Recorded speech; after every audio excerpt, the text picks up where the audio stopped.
Captain Jake Morrison stared at the message screen in his quarters aboard the UES Horizon. He had read the words 12 times, but they still seemed impossible. The Galactic Council wanted to meet with humanity. After 300 years of human expansion across the stars, the mysterious rulers of the galaxy had finally decided to make contact. Jake rubbed his tired eyes and read the message one more time. The translation software had worked perfectly, but the meaning behind the words felt strange. The Council did not invite species to their homeworld. They summoned them. There was a difference, and Jake could feel it in every carefully chosen word. The door to his quarters buzzed. Jake looked up to see his first officer, Lieutenant Ben Carter, standing in the doorway. Ben was young but sharp, and Jake trusted his judgment more than most senior officers he had known. "Captain, we have received confirmation from Earth Command," Ben said, stepping into the room. "Commander Lisa Hayes is on her way with the diplomatic team. They will arrive in 6 hours." Jake nodded slowly. Lisa Hayes was Earth's best diplomat, known for her ability to talk her way out of situations that would have started wars. If Earth Command was sending her, they were taking this summons very seriously.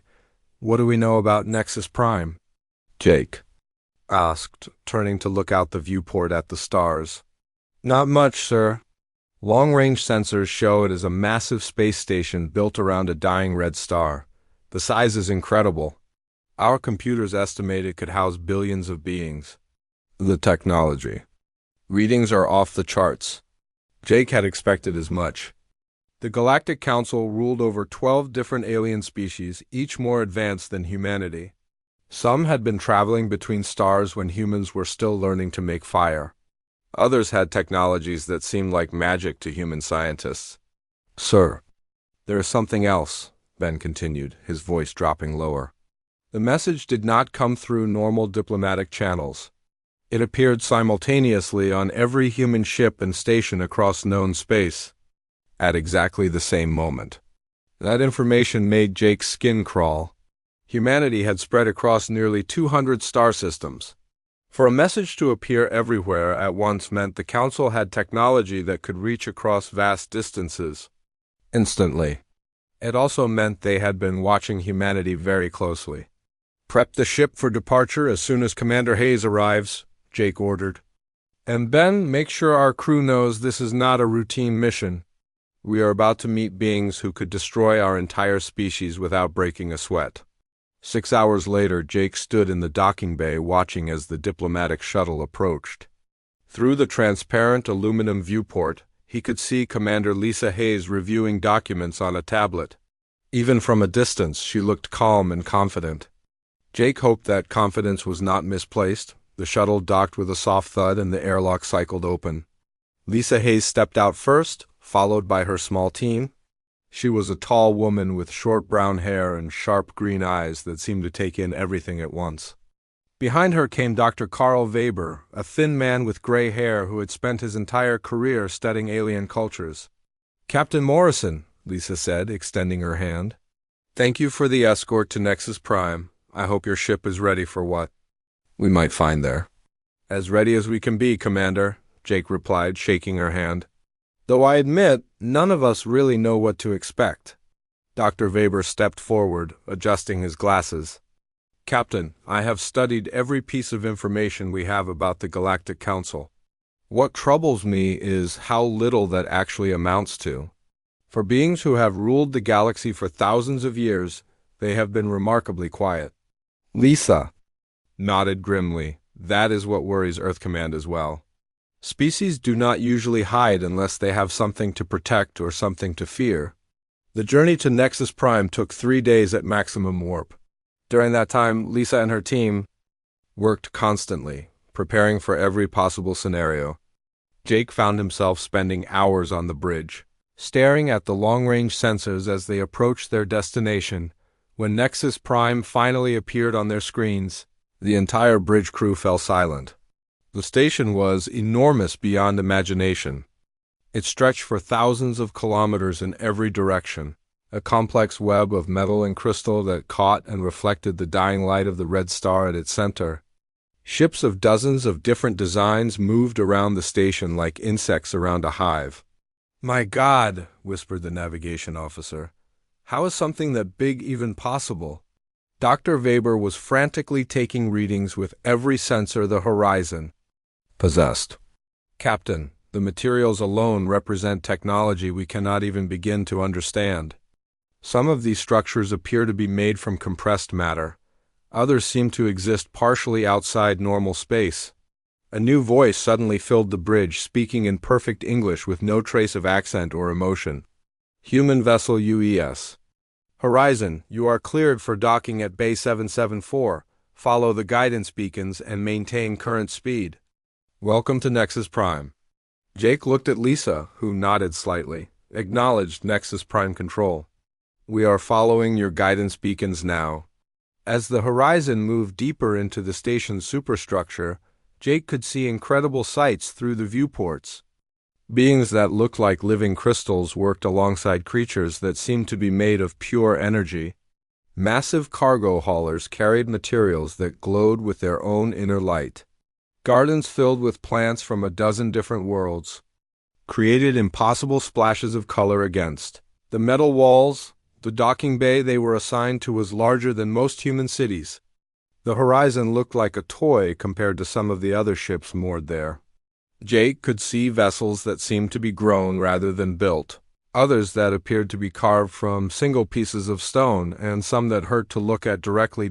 As soon as the docking clamps engaged, a delegation of beings approached their ship. The leader was unlike anything in human records. It stood 3 meters tall and appeared to be made entirely of living crystal that shifted colors as it moved. Behind it walked creatures that Jake's mind struggled to process fully. That must be our welcoming committee, Lisa said, checking her translation device one final time. The airlock opened and the crystal being stepped forward. When it spoke, its voice resonated through the metal deck plates of the ship. I am Keeper Zenth of the Galactic Council. You are the humans who have come at our summons. I trust your journey was acceptable. Lisa stepped forward, her diplomatic training taking over. I am Commander Lisa Hayes, representing Earth and all human colonies. We are honored by your invitation and grateful for your welcome. Keeper Zenth's crystalline form shifted to a deeper blue color. Invitation is not the correct word. Commander Hayes, you have been summoned because the Council has decided it is time to determine whether your species deserves a place in galactic civilization. This determination will not be easy. The words hung in the air like a challenge. Jake felt his crew tense behind him, but Lisa remained perfectly calm. We understand, Keeper Zenth. Humanity is prepared to prove our worth. That remains to be seen, the crystal being replied. You will undergo the trial of worth, as have all species before you. Few have succeeded in earning full membership in our community.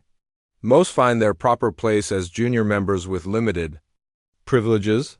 Dr. Weber stepped forward slightly. What exactly do these trials involve? Keeper Zenth turned its attention to the scientist, and Jake could have sworn he saw something like amusement in the alien's shifting colors. Dr. Weber, your species curiosity is already noted in our files. The trials will test everything that makes humanity what it is. Your knowledge, your strength, your wisdom, and your potential contribution to galactic civilization. Be warned that failure in any trial has consequences. Jake felt a chill run down his spine, but Lisa remained steady. When do we begin? She asked simply. Immediately, Keeper Zenth replied. The Council is eager to see what humanity can accomplish. The trial chamber was unlike anything the humans had ever seen. The walls curved upward into a dome that showed not the metal structure of the station, but what appeared to be the actual cosmos itself. Stars wheeled overhead in patterns that hurt to follow, and nebulae of impossible colors drifted between them like living things. Dr. Carl Weber stood at the center of the chamber, surrounded by 12 towering beings that represented the greatest minds of the Galactic Council. Each one was more alien than the last. To his left stood a creature that looked like a walking tree made of silver metal, its branches crackling with electricity. To his right floated a being of pure energy contained within a crystalline shell that pulsed with different colors. Keeper Zenth spoke from somewhere above. though Weber could not see the crystal being in the swirling display of stars. Dr. Weber, you face the test of knowledge. You must demonstrate that humanity possesses understanding worthy of galactic civilization. You may present any discovery, any achievement, any breakthrough that your species has accomplished. Weber took a deep breath and activated the portable holographic projector he had brought.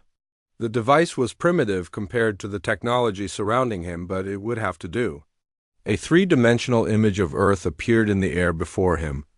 "Honored members of the Council," Weber began, his voice steady despite his nervousness, "I could show you our greatest inventions. Our faster-than-light drives, our fusion reactors, our medical advances. But these things pale compared to your achievements." The silver tree being rustled its metallic branches in what might have been agreement or dismissal. Weber could not tell which. "Instead, I want to show you something different. Something that I believe makes humanity unique among the species of the galaxy." Weber gestured, and the image changed to show a primitive human laboratory from centuries past. "This is how we learned to fly." The energy being pulsed brighter, and a voice like distant thunder spoke.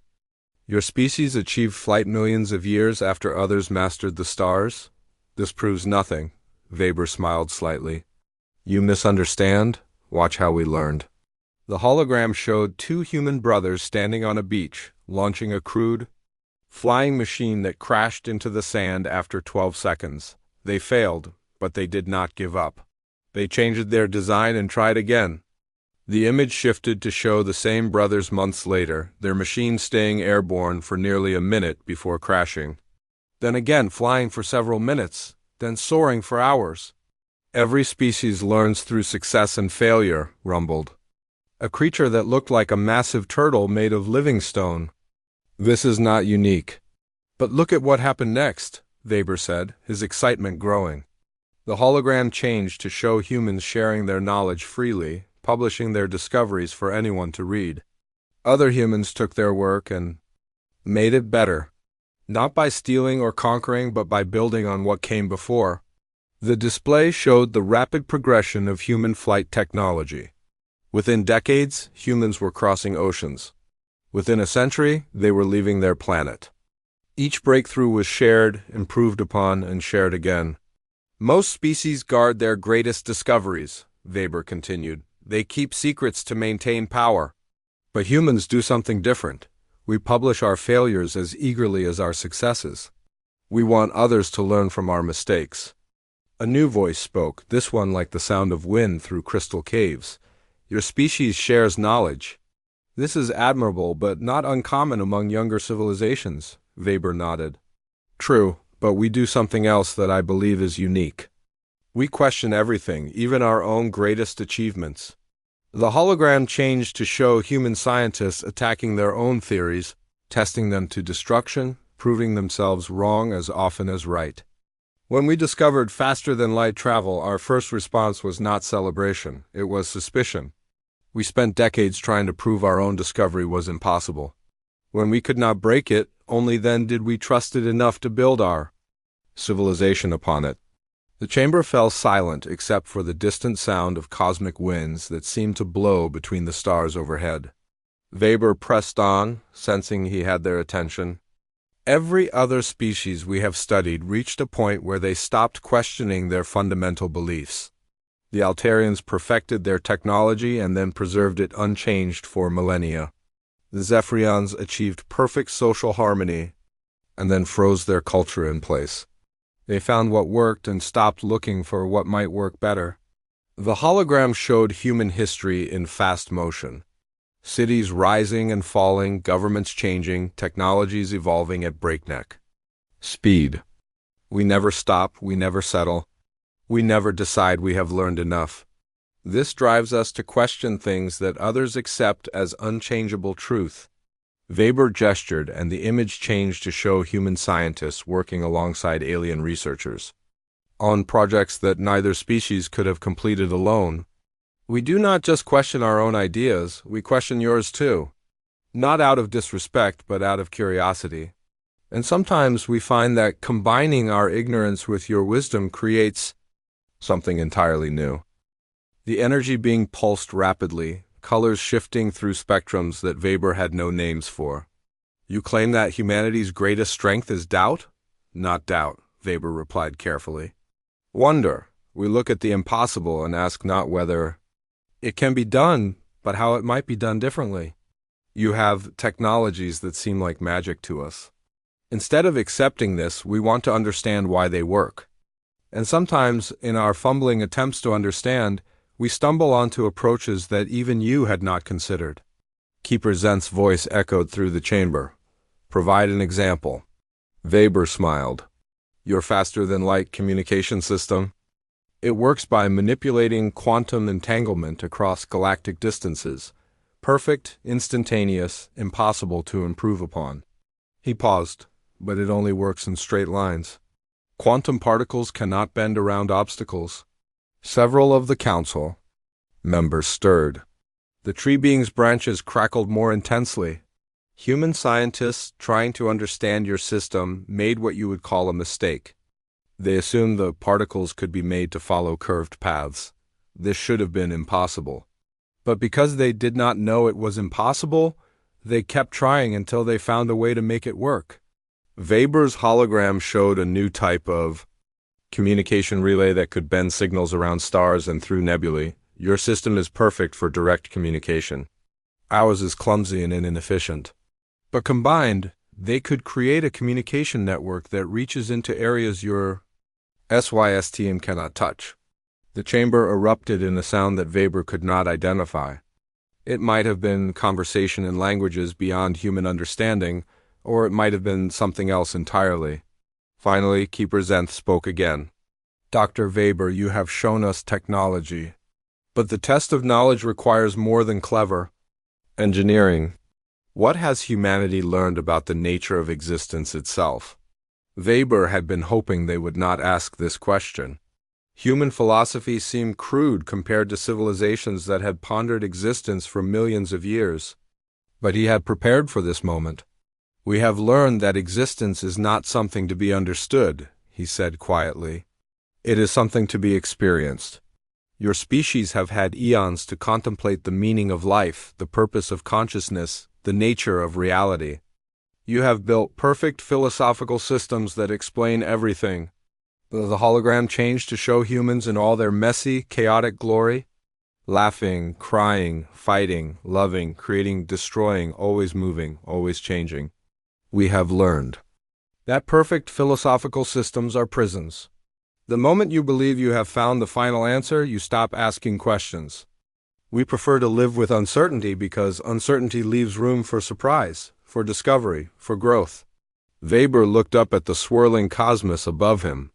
You want to know what humanity has learned about existence? We have learned that it is not a puzzle to be solved, but an adventure to be lived. And the best adventures are the ones where you do not know how they will end. The silence that followed stretched so long that Weber began to wonder if he had said something terrible. Then the energy being spoke, its voice softer than before. Interesting. Your species embraces ignorance as a virtue. Not ignorance, Weber corrected gently. Humility, the recognition that no matter how much we know, there is always more to learn. This keeps us curious. This keeps us growing. This keeps us from becoming so wise that we forget how to wonder. Keeper Zent's voice carried what sounded almost like approval. Dr. Weber, you have completed the test of knowledge. Your performance will be evaluated along with the other trials. As Weber was escorted from the chamber, he caught a glimpse of Captain Morrison being led toward another massive doorway. The test of strength was about to begin, and Weber could only hope that Jake's military training would serve him as well as human. Curiosity had served science, but Weber had noticed something during his trial that worried him. Several of the council members had seemed surprised by his answers, as if they had not expected such responses. And in their surprise, he had glimpsed something that looked almost like desperation, as if they had been searching for something specific, something they needed desperately to find. Weber wondered what the council was not telling them about these trials, and whether humanity was being tested for membership or for something far more important. Captain Jake Morrison flexed his hands as he walked through the corridors of Nexus Prime. The test of strength had not gone as planned. He had faced 3 different alien champions, each one perfectly adapted for combat in ways that made human advantages meaningless. The first had been a creature of living metal that could not be hurt by physical force. The second moved so fast that Jake could barely see it strike. The third had been so large that Jake felt like an insect trying to fight a building. He had lost all 3 fights. But something strange had happened during each battle. The alien spectators had grown more interested as the fights progressed, not less. When Jake used the metal creature's weight against it by making it fall into a pit, they had stirred with what seemed like excitement. When he used smoke and mirrors to confuse the fast creature, forcing it to crash into walls, they had made sounds that the translator could not identify. When he used the giant's own massive fists to destroy the supports holding up part of the arena ceiling, burying them both under tons of debris, the crowd had erupted. Jake had lost every fight, but he had the strange feeling that he had somehow passed the test anyway. Now he was heading back to their assigned quarters when he noticed something that made him stop walking. A maintenance corridor branched off from the main hallway, and through its partially open door, Jake could see flashing warning lights. His military training kicked in. Warning lights usually meant something important was broken. Jake looked around to make sure no one was watching, then slipped through the door into the maintenance area. The corridor beyond was dimmer than the main hallways, lit only by the pulsing red lights that seemed to be coming from everywhere at once. The walls here were different too, made of some dark metal that seemed to absorb light rather than reflect it. As Jake moved deeper into the maintenance section, he began to see things that troubled him.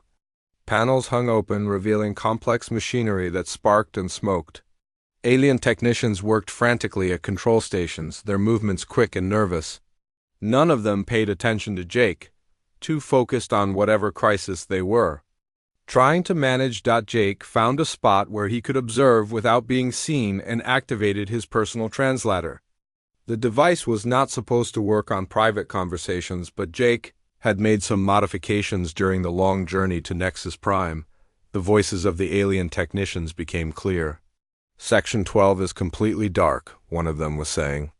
Its voice sounded like grinding stone. We have lost all sensor contact with the outer ring. How many systems is that now? Asked another, this one with a voice like breaking glass. 17. And the pattern is getting worse. The failures are accelerating. Jake felt his blood grow cold. 17 sections of this massive station had gone completely dark. That represented millions of cubic kilometers of space, possibly billions of beings. What could cause failures on that scale? He was about to leave when he heard something that made him freeze in place. The council is getting desperate, the first technician continued. That is why they called the humans. They think a young species might see something. We have missed. The humans? The glass-voiced technician sounded dismissive.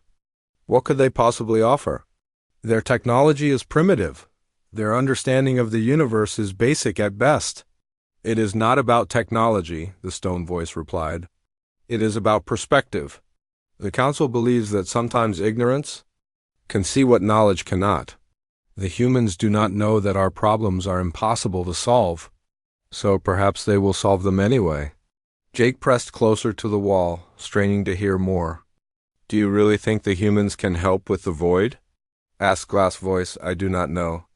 But the council is running out of options. The void has consumed 12 full star systems in the past century. Our best scientists cannot even figure out what it is, much less how to stop it. The void. Jake had never heard that term before, but the way the technicians spoke about it made his skin crawl. Something was consuming entire star systems, and the most advanced civilizations in the galaxy could not stop it. The worst part, Stone Voice continued, is that we do not even know if we are fighting an enemy or a natural disaster. The void leaves nothing behind. No debris, no radiation, no trace that anything was ever there. Just empty space where solar systems used to exist. Jake realized that he was witnessing something that the Council had not intended for human eyes. This was not about trials or membership. This was about survival. The Galactic Council was facing something that threatened their very existence. And they were so desperate that they were willing to turn to the newest species in the galaxy for help. The sound of approaching footsteps made Jake retreat quickly from his hiding spot. He made his way back to the main corridors, his mind racing with what he had learned. When he reached their quarters, he found Dr. Weber and Commander Hayes waiting for him. "Jake," Lisa said as soon as he entered, "we need to talk. I just finished the test of wisdom, and something is very wrong here." Weber looked up from a datapad covered with alien symbols. "I have been analyzing the energy readings from the station. There are massive power fluctuations throughout the structure. Some sections are drawing enormous amounts of energy while others appear to be completely offline." Jake sat down heavily in one of the chairs that had been provided for human use. "I think I know why. I overheard some technicians talking about something called the Void. They said it has consumed 12 star systems." Lisa's face went pale. "That explains the desperation I sensed during my trial. The Council presented me with a negotiation scenario, but the underlying situation was impossible. Every proposed solution led to the destruction of at least one civilization. I got the feeling they were testing whether I could find alternatives to extinction." Weber set down his datapad and looked at both of them. "During my test of knowledge, several council members seemed surprised by my answers, as if they were looking for something specific, something they had never encountered before." "They are looking for a new perspective," Jake said, repeating what he had heard from the technicians. "Something that can see solutions where they see only problems." Lisa stood and began pacing, a habit she had when working through complex problems. "Think about what we have observed since arriving. This station is incredibly advanced, but parts of it are failing. The Council rules 12 different species, but they seem paralyzed by their own protocols. They have technologies we can barely understand, but they cannot solve this void problem." "Maybe that is exactly the issue," Weber said slowly. "They are too advanced, too set in their ways. They have spent millions of years developing perfect solutions to known problems. But this void is not a known problem." Jake nodded. "The technician said their scientists cannot even figure out what the void is. How do you fight something you cannot understand?" "You do not fight it," Lisa said, stopping her pacing suddenly. "You try to communicate with it." The room fell silent as both men stared at her. "Think about it," Lisa continued, her diplomatic mind working through the possibilities. "Every species in the galaxy approaches problems the same way. They analyze, they categorize, they apply known solutions.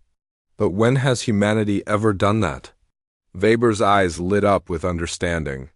"We make contact first and ask questions later. When we encountered whales on Earth, we did not try to hunt them or avoid them. We tried to talk to them. Even when everyone said it was impossible," Jake added. "Even when we had no reason to believe they would talk back." Lisa sat back down, her expression intense. "What if the void is not a weapon or a natural disaster? What if it is alive? What if it has been trying to communicate, but the Council's response has always been to fight or flee?" The implications of what she was suggesting hit all three of them at the same time. If the void was intelligent, then 12 star systems had been destroyed because no one had tried to establish peaceful contact. "We need more information," Jake said. "But we cannot let the Council know what we have figured out, not yet." Weber picked up his datapad again. "I can continue analyzing the station's systems. If I can find patterns in the failures, it might tell us something about how the void operates. I will try to learn more about the Council's previous attempts to deal with this threat," Lisa said. "There must be records, reports, something that shows what they have already tried." Jake stood up. "And I will see what else I can learn from the maintenance crews.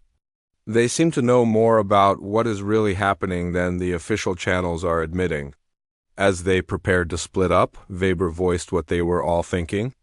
"If we are right about this, then these trials are not really about testing humanity for membership. They are about testing whether we can save the galaxy, Lisa nodded grimly. No pressure at all. Jake managed a weak smile. Just another day in the life of humanity's first contact team. But as he left their quarters to continue his investigation, Jake could not shake the feeling that they were running out of time. Somewhere in the darkness between the stars, the void was consuming another solar system, and the most advanced. Civilizations in the galaxy were counting on 3 humans to find a solution that had eluded them for centuries. The weight of that responsibility was almost crushing. But Jake had learned something important during his failed combat trials. Sometimes the key to winning was not being stronger or faster or more skilled than your opponent. Sometimes it was simply being willing to try something that everyone else thought was impossible. Commander Lisa Hayes stood before the full Galactic Council in their great chamber. The 12 towering beings looked down at her from their elevated positions, and she could feel the weight of their ancient wisdom pressing against her mind. But Lisa had made a decision that went against every rule of diplomacy she had ever learned. She was going to tell them the truth.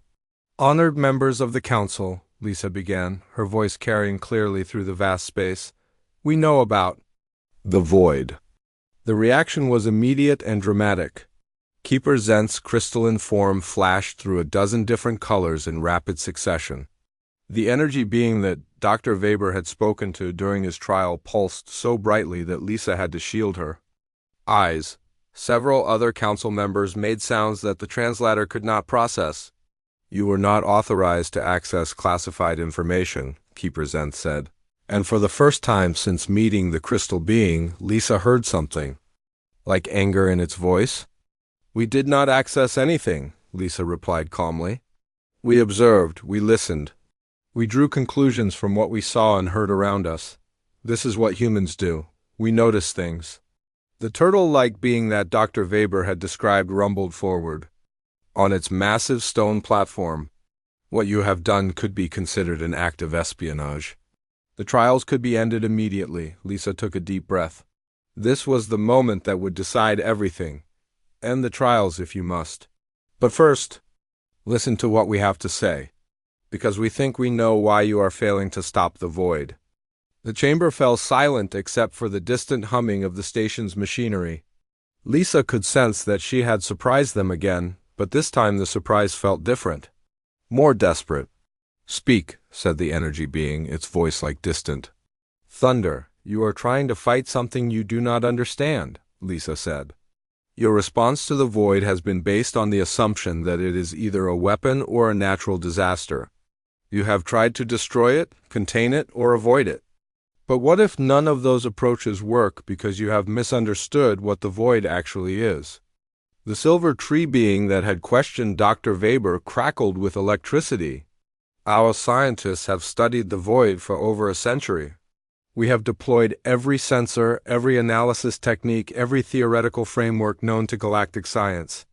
We know exactly what we are dealing with. Do you?" Lisa asked. "Then tell me this. In all your studies, in all your encounters with the void, have you ever tried to communicate with it?" The silence that followed was so complete that Lisa could hear her own heartbeat. She pressed on. "Every species in this council has the same basic approach to unknown phenomena. Study it, categorize it, apply known solutions. But humans do something different. When we encounter something we do not understand, our first instinct is not to study it or fight it. Our first instinct is to try to talk to it." Keeper Zent's colors shifted to deep blue, which Lisa had learned indicated intense concentration. "The void shows no signs of intelligence. It follows no pattern we can detect. It responds to no stimuli we have attempted." "Maybe you have been using the wrong stimuli," Lisa said. "Maybe you have been speaking the wrong language." Dr. Weber stepped forward from where he had been standing at the edge of the chamber. "Commander Hayes, with your permission, I would like to share what I have discovered." Lisa nodded, and Weber activated his holographic projector. The image that appeared showed a complex three-dimensional map of the galaxy with dark spots scattered throughout. "I've been analyzing the pattern of systems consumed by the void," Weber said.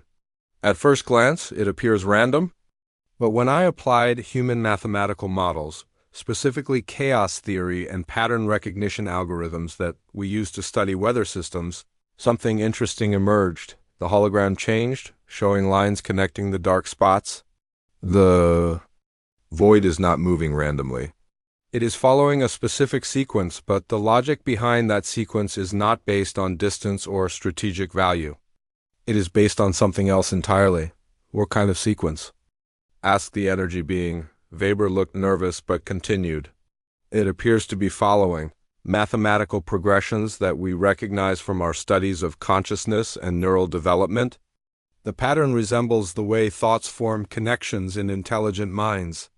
Captain Morrison stepped forward as well. There's something else. I have been monitoring communications from the maintenance teams. The void does not just consume star systems. It preserves them in some way we do not understand. The energy signatures suggest that the consumed systems still exist, but in a different dimensional space. Lisa felt her heart racing as the pieces began to fall into place. What if the void is not destroying civilizations? What if it is trying to save them? The council members stirred, their alien forms shifting in ways that suggested agitation or confusion. Save them from what? Keeper Zenth asked. From the same thing that is happening to this galaxy, Lisa said. Dr. Weber, show them the analysis of Nexus Prime system failures. Weber changed the holographic display to show the space station itself. Dark areas spread throughout the structure like an infection. The failures are not random either. They follow the same mathematical patterns as the void's consumption sequence. This galaxy is dying, and the void knows it. The implications hit the council like a physical blow. Several of them began speaking at once in languages that the translator could not handle. Finally, Keeper Zenth called for silence. You are suggesting that the void is trying to preserve civilizations before they are destroyed by some greater catastrophe. We are suggesting that you try asking it directly, Lisa said. Instead of fighting the void, instead of running from it, try making contact, try communication. The turtle being shook its massive head. Impossible. The void has shown no interest in communication. Our ships that have approached it have been consumed without any attempt at contact. Because you approached it as a threat, Morrison said. Your ships were armed, shielded, ready for battle. What message does that send to an intelligence that might be trying to help? Weber nodded enthusiastically. On Earth, we learned that first contact protocols matter enormously. Approach with weapons and you get a fight. Approach with curiosity and open hands and you get conversation.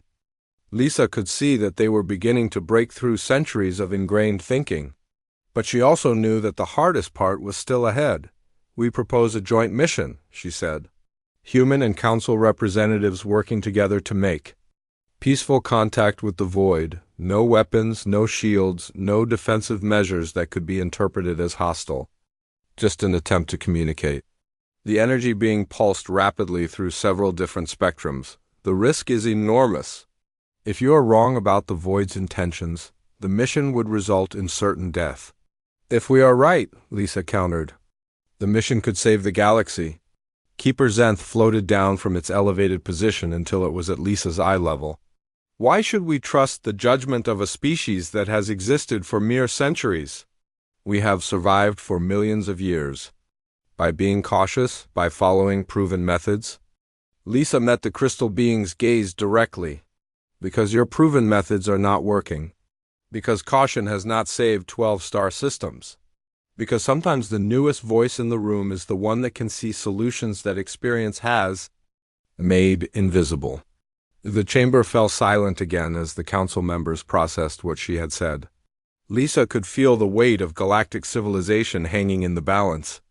Either they would accept humanity's radical proposal, or they would continue on their current path until the void consumed everything. Finally, the energy being spoke. What exactly are you proposing? Morrison stepped forward. A small ship, crewed by volunteers from multiple species. Minimal technology, no weapons, broadcasting peaceful intentions on every frequency we can manage. We approach the void slowly, openly, and we try to start a conversation. And if the void consumes the ship? Asked the turtle being. Then we learn something valuable about its nature, Weber said. Even failure would provide data that could help future attempts. Lisa could see the council members exchanging glances or whatever passed for glances among beings so alien. She pressed her advantage. You brought humanity here because you needed a new perspective. We have given you one. The question now is whether you have the courage to act on it. Keeper Zent's form shifted through several colors before settling on a deep purple that Lisa had not seen before. The council will deliberate. You will have our decision within 6 hours. As the humans were escorted from the chamber, Lisa caught a glimpse of something in Keeper Zent's crystalline structure that looked almost like hope. For the first time since arriving at Nexus Prime, she began to believe that they might actually have a chance to save not just humanity, but every living thing in the galaxy. But first, they had to convince the most advanced civilizations in known space to do something that went against millions of years of evolutionary caution. They had to convince them to trust 3 humans who had been in space for less than 4 days. Lisa had faced impossible negotiations before, but never with stakes quite this high. The ship that carried the first peaceful contact mission to the void was unlike anything that had ever been built. It was small, barely larger than the shuttle that had brought the humans to Nexus Prime, but it represented something extraordinary. The combined hopes of 13 different species working together for the first time in galactic history. Captain Jake Morrison sat in the pilot's seat, his hands steady on controls that had been designed by alien engineers but modified to human specifications. Behind him, Commander Lisa Hayes monitored the communication systems that would either start the most important conversation in galactic history or broadcast their final moments to the universe. Dr. Weber worked at a station covered with sensors from a dozen different civilizations, all focused on one goal: understanding what they were about to encounter, but they were not alone. Keeper Zenth occupied a specially designed chamber that allowed the crystal being to interface directly with the ship's systems. A representative from the energy species floated in a containment field, its consciousness linked to the ship's power grid. 5 other beings from different council species had volunteered for what everyone knew might be a one-way journey. Approaching the edge of the consumption zone, Morrison announced. Through the viewport ahead, space looked normal. Stars shone with their usual light, planets orbited in their ancient patterns, but long-range sensors showed the truth. Just beyond this peaceful facade, 3 star systems had vanished completely in the past month. All communication arrays are active, Hayes reported. We are broadcasting on every frequency known to galactic science, plus several that humans discovered by accident. The message is simple: we come in peace, we wish to talk, we mean no harm. Weber looked up from his instruments. Energy readings are still normal. Whatever the void is, we have not encountered it yet. They flew deeper into the zone where the void had been active, past the outer planets of systems that had been consumed years before, past debris fields that should have contained the remains of destroyed worlds but held only empty space, past regions where space itself seemed somehow different, as if the very fabric of reality had been altered.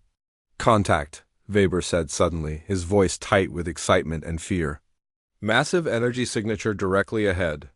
Distance is impossible to determine. The readings do not make sense according to normal physics. Morrison looked through the viewport and saw something that his mind struggled to process. It was not a ship or a creature or a natural phenomenon. It was a region of space that seemed to exist in multiple dimensions at once. Sometimes it looked like a swirling galaxy of dark energy. Sometimes it appeared to be a geometric structure of impossible complexity. Sometimes it looked like nothing at all. Broadcasting on all frequencies, Hayes said, her voice steady despite the magnitude of what they faced. Unknown entity, this is the first peaceful contact mission from the Galactic Council and humanity. We wish to communicate. Please respond if you can understand us. For long minutes, nothing happened. The void continued its incomprehensible existence, showing no sign that it had noticed their presence. Several of the alien crew members began to show signs of nervousness. The energy being pulsed irregularly, and Keeper Zent's colors shifted.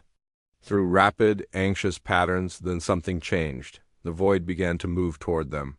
But not in any way that normal physics could explain. It did not cross the space between them. Instead, space itself seemed to fold, bringing the entity closer without any apparent motion. Morrison felt his instruments going crazy as the ship's sensors tried to make sense of what they were observing. Energy levels are off the charts, Weber reported, his voice filled with wonder. But they are not hostile. This is not an attack pattern. It feels more like someone leaning in to listen. Hayes activated every communication system on the ship simultaneously. "We see you," she said, speaking slowly and clearly. "We know you have taken star systems. We want to understand why. We want to help if we can." The response, when it came, was unlike anything any of them had expected. It did not arrive through their communication systems. Instead, it seemed to appear directly in their minds, translated automatically into concepts they could understand.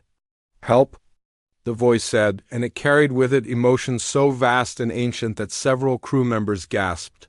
"Save them, save all of them. Time is ending." Dr. Weber's hands flew over his instruments. "The entity is sharing information directly with our computers. Massive data downloads. I am seeing ... Oh my God, I am seeing the history of entire galaxies." The images that filled the ship's displays were beautiful and terrible. Galaxies spinning in cosmic dances that lasted billions of years. Civilizations rising and falling like waves on an endless shore. And threading through it all, a pattern of destruction that repeated across space and time.